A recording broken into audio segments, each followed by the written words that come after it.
Joongedai's Things. Authors Bal Koseli Group, Neeraj Balami. Illustrator Sujan Chitrakar.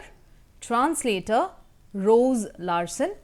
This book has been published by Room to Read for the Pratham Books Storyweaver platform. In a busy town far away, there were many houses. In one of the houses, there was a room that belonged to a man called Joongedai. Although the room was nice and big, it was very untidy. Joongedai's things were everywhere. Clothes were not on their hangers but lying on the floor. Papers and books were all over the bookshelf. The pen, ink bottle, drinking glass, and a pair of scissors were all thrown about in a mess.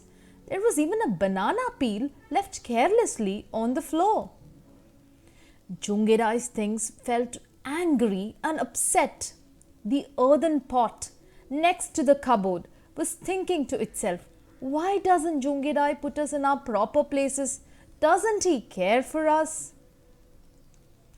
At that very moment, the clock that was placed above the cupboard came crashing down to the floor and broke the earthen pot into pieces. The loud cracking noise caused all the things in Joongedai's room to tremble with fright. The clock was quite shaken up. One of its hands had come loose from the fall. The poor clock! It had not fallen on its own. Joongedai had kept the clock too close to the edge of the cupboard. The drinking glass was also terribly frightened.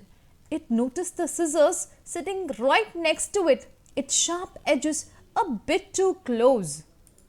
The glass cried fearfully. "Please turn your sharp edges away from me," the scissors said. "It's not me. Joongedai has put me here. What can I do?" A shirt from the other side of the room cried out, "Oh, you stale banana peel! Get away! You may stain me!" All of them complained in one voice, "This mess is all because of Joongedai. After using us, he forgets to put us back in our right places and then complains when he can't find us." One day, Joongedai wanted to write a letter. Unsurprisingly, he couldn't find his pen.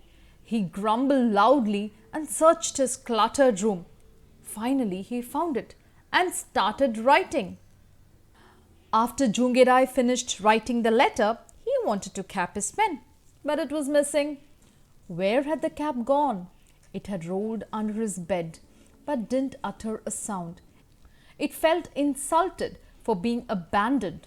Joongedai left to post the letter.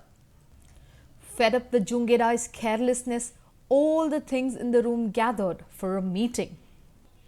While his things were loudly discussing their problems inside, Joongedai came back to the room. He had forgotten his wallet. He was just about to enter his room when he heard the noises from inside. "Maybe a thief has gone inside," he thought to himself. He crept up to the door and listened as closely as he could. The pen spoke first, its voice heavy with seriousness. "Friends, we must do something about this situation." The shirt lying on the floor looked sadly at the hook on the wall and said, "We are always being thrown about." The book began to sob. "Almost all my pages are torn. Even little children know how to respect me.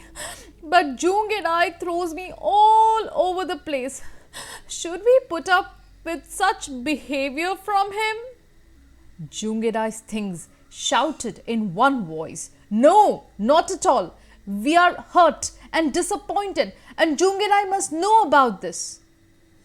The book said, "Pen, write to Joongedai that we won't remain silent any longer. He must change his ways. Write in big and bold letters so that Joongedai clearly sees our message."